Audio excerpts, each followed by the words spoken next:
Je vais vous proposer une thèse qu'on n'entend pas beaucoup, et qui est une thèse qu'on appelle la thèse mythiste. Et cette thèse mythiste nous dit que Jésus n'a pas existé historiquement. Jésus existe, bien sûr, mais comme un concept, exactement de la même manière que Madame Bovary, ou le Père Noël. C'est-à-dire que c'est une fiction, mais qui a la réalité d'une fiction. On peut très bien dire, ou du Père Noël, ou de Madame Bovary, d'où ça vient, comment ça surgit, ce que ça signifie, ce que ça veut dire. Eh bien, c'est la même chose avec Jésus.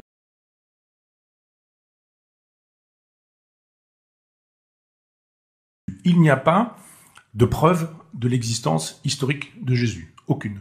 Aucune. Pas de tombeau, même si de temps en temps on nous dit qu'on a découvert en Israël un tombeau avec écrit dessus quelque chose qui pourrait laisser croire qu'il s'agit du tombeau de Jésus, avec des ossements etc.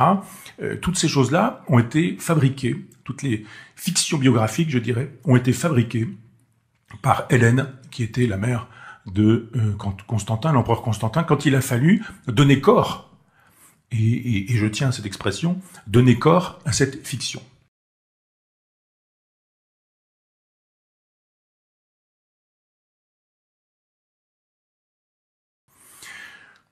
C'est une fiction qui est susceptible d'une explication, et cette explication, elle permet de voir que c'est véritablement une fiction. Donc la réalité historique de Jésus n'est pas avérée, mais sa réalité fictive est avérée. On sait comment se constitue le personnage. Il faut le penser sur le terrain de l'allégorie, sur le terrain symbolique, sur le terrain mythologique et métaphorique. La généalogie de Jésus, elle nous est donnée dans l'évangile de Matthieu, et on nous dit que Jésus descend en droite ligne de David et Abraham sur 3 fois 14 générations. Donc, on vous donne la clé de l'énigme. On vous dit très précisément que la vérité du Nouveau Testament, elle est dans l'Ancien Testament. De sorte que la vérité de l'Ancien Testament se trouve aussi dans le Nouveau Testament. C'est un mouvement d'aller et de retour. Les Juifs nous disent que la vérité de l'Ancien Testament est dans l'Ancien Testament, et très précisément dans les 5 premiers livres, le Pentateuque, constitue la Torah, c'est-à-dire que c'est ici qu'est la vérité du discours juif, et évidemment, les Juifs ne croient pas au caractère messianique et prophétique de Jésus. Les chrétiens, eux, pensent que la vérité de l'Ancien Testament se trouve dans leur texte, et le texte, le corpus retenu comme tel, leur texte, c'est effectivement le Nouveau Testament. Dans le Nouveau Testament, vous avez donc un collage qui est constitué d'un certain nombre de références qui toutes sont prises, la plupart sont prises dans l'Ancien Testament.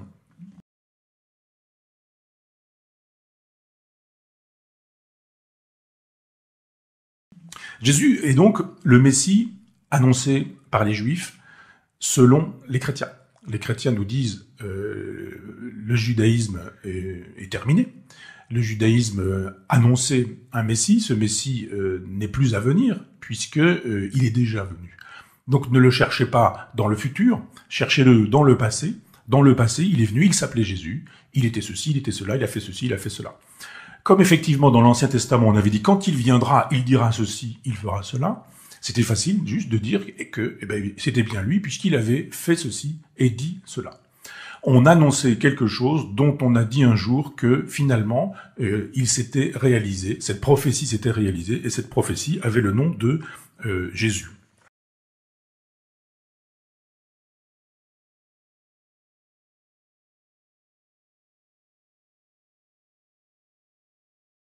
Il n'est de civilisation juive qu'avec les Juifs, bien sûr, Israël en l'occurrence, et au-delà la diaspora juive sur la planète entière, mais le judéo-christianisme se construit, comme je viens de vous le dire, avec cette fiction qui consiste à dire que ce Messie que les Juifs attendaient, il n'y a plus à l'attendre puisqu'il est arrivé et qu'il a eu lieu et que c'est lui la vérité et la vie, mais que c'est aussi la vérité de l'Ancien Testament. Sa biographie coïncide très exactement avec ce que le texte annonçait, c'est-à-dire que le passé textuel est devenu le présent de Jésus, et ce présent de Jésus est devenu notre futur, et c'est aussi notre présent. C'est toujours, à l'heure actuelle, notre propre présent.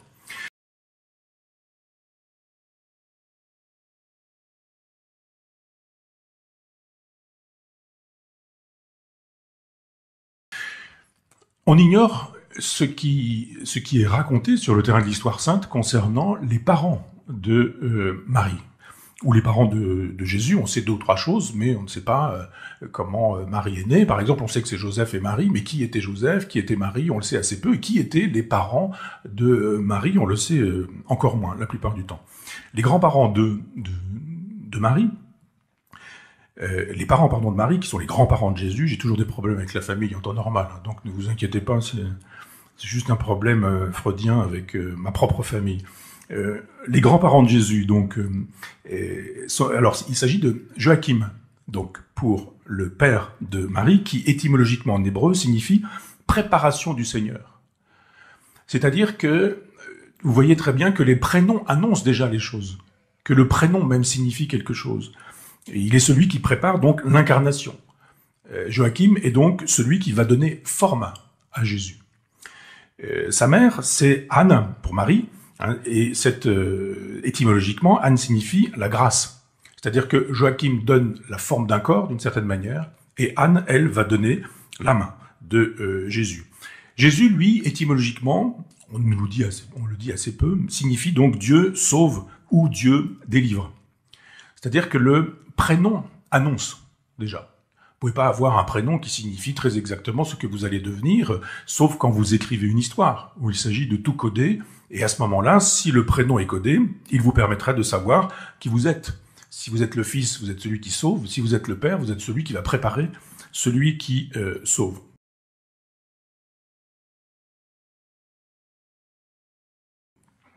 Les détails sur les grands-parents sont donnés dans ces textes apocryphes, et je pense que s'ils sont apocryphes, c'est justement parce qu'ils humanisent Jésus. C'est-à-dire que vous allez découvrir des choses dans ces écrits apocryphes concernant la petite enfance de Jésus, où Jésus se présente comme un sale gamin. Je vais vous raconter les histoires, 5 ou 6 histoires le concernant, et comme, d'une certaine manière, ce qu'on appelle aujourd'hui un enfant roi. C'est pas faux, puisqu'il est aussi enfant roi d'un point de vue religieux, mais on voit bien que c'est un personnage assez détestable, et que cet enfant Jésus, et que finalement, on a écarté ces textes-là parce qu'il s'agissait de déshumaniser Jésus, parce que quand vous déshumanisez, vous spiritualisez. Moins il y a de chair, moins il y a de corps, moins il y a d'humanité, plus il y a d'esprit, plus il y a d'âme.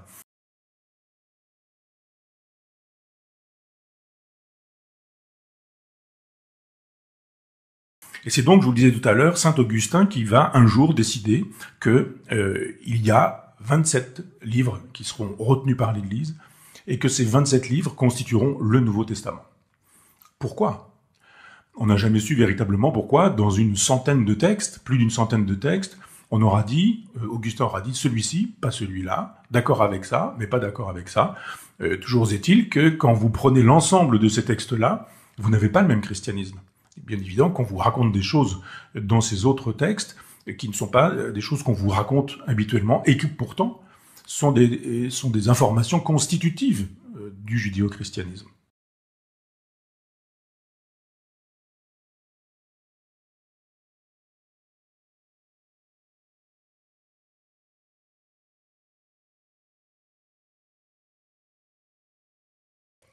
J'ajoute que, toujours pour revenir à la Pléiade, vous avez Nouveau Testament et Ancien Testament, donc reliés en gris parce que ce sont des textes sacrés, mais les écrits apocryphes sont reliés aussi en gris, donc comme des textes sacrés. Ce qui est singulier, ça veut dire que le statut ontologique ou le statut métaphysique de ces textes est le même. Ces textes que le christianisme reconnaît comme les siens, Nouveau Testament par exemple, et ces textes que le christianisme ne reconnaît pas comme les siens, les écrits apocryphes ou les écrits intertestamentaires, eh bien, ils ont le même statut, du moins pour la collection Gallimard. Mais c'est très intéressant de voir que on mélange le sacré et l'historique, alors que finalement, on a dissocié ces choses-là vers le 4e, 5e siècle, et qu'on a absolument voulu choisir un corpus pour fabriquer un judéo-christianisme et l'arrêter, faire de telle sorte qu'il y ait une idéologie et qu'elle soit constituée comme telle.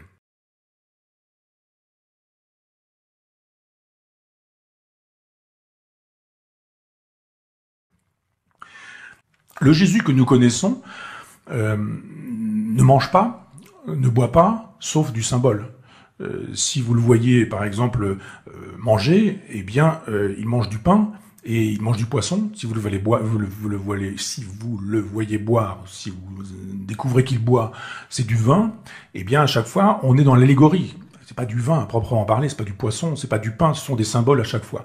Le pain, c'est ce qui va lever, c'est le levain qui est l'Église, c'est-à-dire qu'à partir de 1, on aura 12 apôtres, et puis à partir des apôtres, on aura la première communauté chrétienne, puis après on aura une communauté universelle, un peu comme le pain est capable de gonfler. C'est la même chose avec l'eau qu'on peut transformer en vin. L'eau, c'est la source de vie, c'est ce qui rend possible la vie, mais le vin, c'est cette boisson rouge qui annonce le sang du Christ qui va couler le jour de la Passion. Et le poisson, quand il mange du poisson, ou qu'il dessine des poissons sur le sable, c'est tout simplement parce que en grec, le nom de Jésus est le nom qui dit poisson en grec, iktus, eh bien, qui est un grec que je traduis en latin, ce sont les mêmes lettres et ce sont les mêmes valeurs symboliques de la lettre. Donc c'est une allégorie, c'est un symbole, c'est une occasion de dire qu'on est chrétien devant des gens qui le sont parce qu'on est persécuté. C'est tout au début, les chrétiens sont persécutés. Si vous dessinez un petit poisson, on dit, bah voilà, il dessine un petit poisson. Mais si vous êtes chrétien, vous savez que vous avez affaire à un chrétien. C'est un signe de reconnaissance. Donc c'est un corps qui n'en est pas un. C'est un corps qui ne rit pas, qui ne défèque pas, qui ne mange pas autre chose que du symbole. Pas ce qu'on mange en Palestine à cette époque-là. Il pourrait manger du couscous, des boulettes, des choses sucrées, enfin des loukoums ou des choses comme ça. Pas du tout, c'est du symbole à chaque fois. C'est du symbole parce qu'il est lui-même un symbole. Le symbole ne se nourrit que de symboles. On connaît les histoires, il guérit les maladies, il ressuscite les morts, il change l'eau en vin, il marche sur l'eau, il apaise les flots, il multiplie les pains, mais à chaque fois, et il ne faut pas entendre ça comme une chose qu'il faudrait prendre au pied de la lettre, du genre il y a un pain, il est capable d'en faire plein.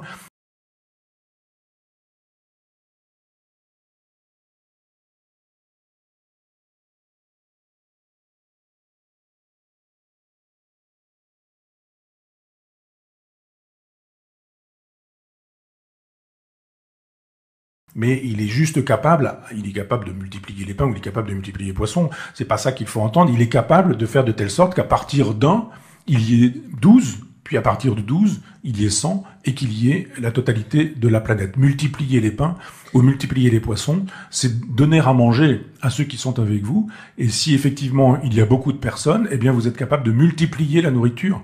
Eh bien vous multipliez la nourriture spirituelle, bien sûr. Cette histoire, elle est là pour dire que Jésus donne le logos. Il donne le verbe, il donne la parole, et que quiconque veut se nourrir au verbe et à la parole aura toujours une nourriture offerte par le Christ lui-même. Il faut compter donc avec les paraboles et avec les citations, vous disais-je tout à l'heure, et à chaque fois que vous avez une histoire connue du Nouveau Testament, il faut aller voir du côté de la Genèse, d'Isaïe, du livre des Chroniques, de Josué, livre de Ruth par exemple, livre de Samuel, livre des rois, etc., etc.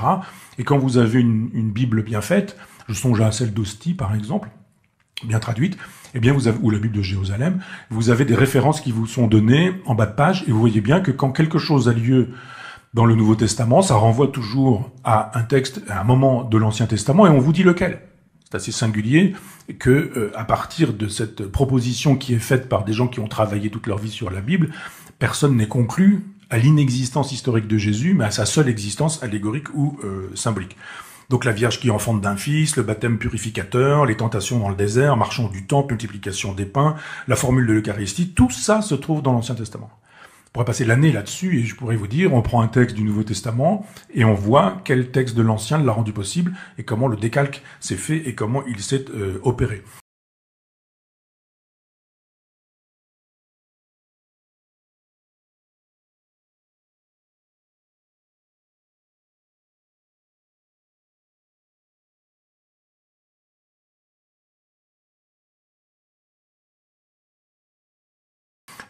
La naissance à Bethléem, par exemple, on vous dit dans Matthieu 2.1 que Jésus est né à Bethléem, ça renvoie à un texte de l'Ancien, Michée, donc 5.13, et au second livre de Samuel, 5.2 par exemple, et au premier livre des Chroniques, 11.2.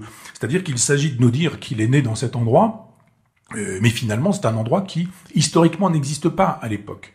L'archéologie a fait la démonstration que Bethléem, Nazareth, etc., ce sont des références éminemment symboliques. Quand Luc nous parle de Nazareth comme de la ville natale, et puis vous connaissez l'expression, hein, Jésus de Nazareth, eh bien il faut savoir que Nazareth n'existe pas, que Nazareth n'existera qu'à partir du IIe siècle. Jésus ne peut donc pas historiquement naître dans une ville qui n'existe pas. S'il existe dans une ville qui existera un petit peu plus tard, c'est qu'on le construit un petit peu plus tard. On ne peut pas le loger dans un lieu qui n'existe pas au moment où il est censé naître. S'il est dit de Bethléem, c'est parce que cette ville est d'abord et avant tout une métaphore.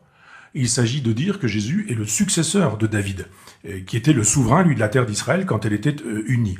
Bethléem, c'est la ville de David. C'est Luc qui nous le rappelle en 2, 3, 5. La Passion, si vous prenez la Passion, et vous connaissez l'histoire, y compris chez la dernière Passion du Christ, enfin tout ce qui nous a montré ça en long, en large et en travers, je dirais, eh bien, on n'entre pas dans le détail de la crucifixion qui n'est pas possible parce que, j'ai pas le temps pour ça, mais je veux dire parce qu'à l'époque, ce qu'on reproche à Jésus n'est pas puni de crucifixion, mais serait puni de lapidation.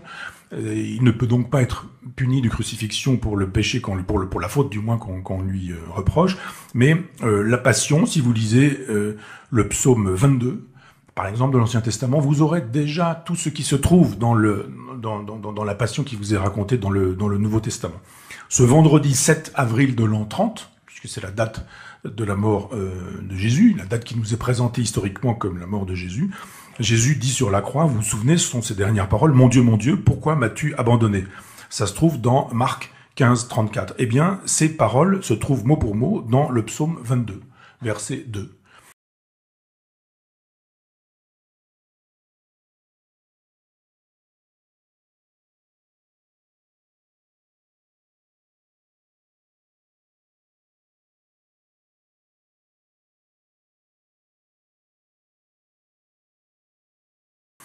Collage, donc, là encore, dans ce texte, ce seul texte, hein, écrit plusieurs siècles avant l'existence de Jésus, on nous parle d'une mère qui accouche selon l'ordre de Dieu, on nous parle de la risée et du mépris au moment de l'annonce de la nativité, on retrouve ce moment de la foule qui demande pourquoi Dieu ne se libère pas alors qu'il est sur la croix, on dit si t'es Dieu, ben vas-y, libère-toi, descends de la croix et tu nous feras la démonstration qu'effectivement tu es le Fils de Dieu.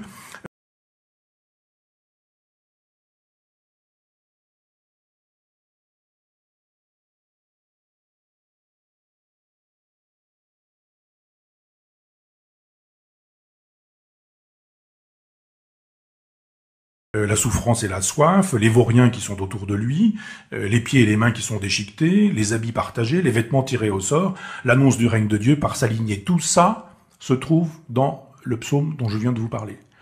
Donc vous voyez effectivement que cette histoire de la passion du Christ dans le Nouveau Testament n'a de racines que vétérotestamentaires, que c'est déjà raconté dans l'Ancien Testament.